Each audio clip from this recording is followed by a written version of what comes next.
Welcome to RE Uncut. Our daily shows are powered by CoreLogic and supported by Printforce, Rockend and Realty.com.au. Hello and welcome to the show this week. Dean Yeo is our host, along with Mark McLeod, our guest. And today, what it takes to be a top agent and why some make it and others don't. Dean Yeo back with Mark McLeod in just a moment. In today's market, great ideas alone simply aren't enough, but innovative execution can hand you a real competitive advantage. Nightlight is a cutting-edge illuminated signboard by Printforce that offers round-the-clock visibility and features that maximise advertising space, improving your exposure. Buyers can now see the full picture, day or night, with Nightlight's edge-to-edge illuminated surface, which utilises environmentally friendly, scratch-resistant technology. Nightlight is as versatile as you need to be in today's market. So what does it take to be a top agent, and why is it that some make it and some don't?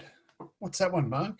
Well, I think first of all, you got to have a motor. I mean, I think the mechanics of real estate are pretty simple. Stock in, stock out. You can learn all that. But if you haven't got a motor, and, I've been in the industry all my life, and, I admire our top performers. You show me a top performer in our industry and I'll show you someone who's working their ass off.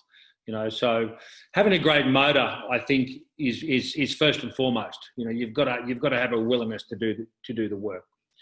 I think there's a couple other things that then play in that as well. There's a couple of things, some more obvious than others. I think the great agents that I know, and I'm talking about the truly great ones, are very authentic in the way they turn up in the world. There's a lot of, with social media and all the other stuff that goes on in our industry today. But the really good ones are really authentic. The ones that I know are no different when they're working to how they are in their social life or personal life. So being authentic is another one.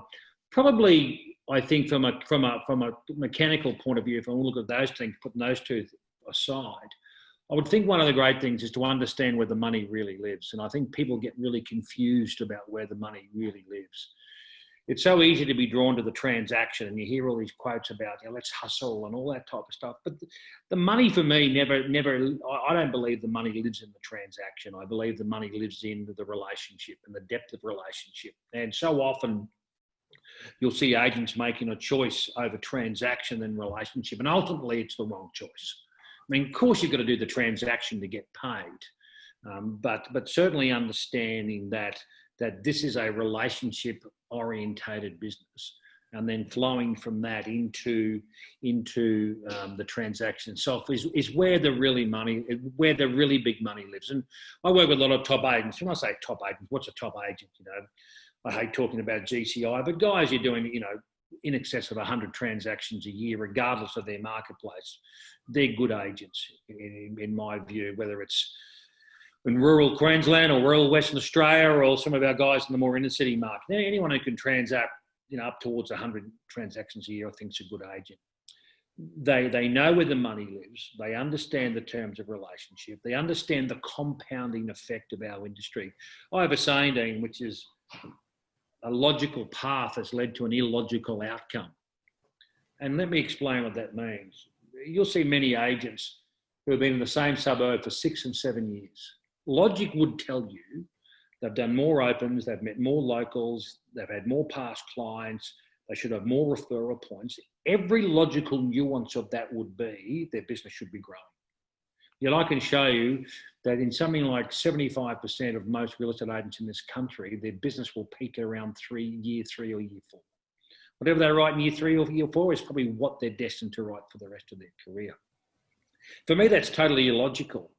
And because you would think that all those things I mentioned earlier would just create more growth, compound and compound and compound. But yet some people are writing no more today than what I did 3 or 4 years ago. And the reason for that is that the transaction actually takes you away from the mechanics of real estate. And the mechanics are building the relationships, drawing out what already exists inside your business, past clients, past sellers, all those type of things. And just lack of understanding, lack of process doesn't give people access to that real compounding growth. So say that again. So because they get busy being busy, then that takes them away from what made them successful to start with? It's the only industry in the world where your success starts to create your failure. Wow. It's the only industry in the world where your success starts to create your failure. You pick up the phone, you work your ass off, you get 5 listings. The moment you get 5 listings, it's starting to erode your success unless you build structure. So you've very often talked about systems and process. Yeah. And we'll get into that in another one, but you're really saying in this that if you don't have that so many agencies or agents are really good at listing and selling, but they actually get off the tools once they start to become successful, and that's their demise, and that's one of the reasons. What happens is that everyone reaches their personal capacity. So many agents who I speak to say, Macca, can you help me out? They've reached their personal capacity. They've got access to no more hours in the day. They've got access to no more energy in their lives. Their transactions are filling all their time. They're hoping that next week's vendor turns up at this week open, and they just reach a personal capacity. The problem with that is that once you hit, let's take a GCI figure. Once you hit 250 or 300 GCI, you've proven one thing. You've proven you can list a home and you can sell a home. But what you're yet to prove is whether you can build a real estate business. And they're totally unrelated. And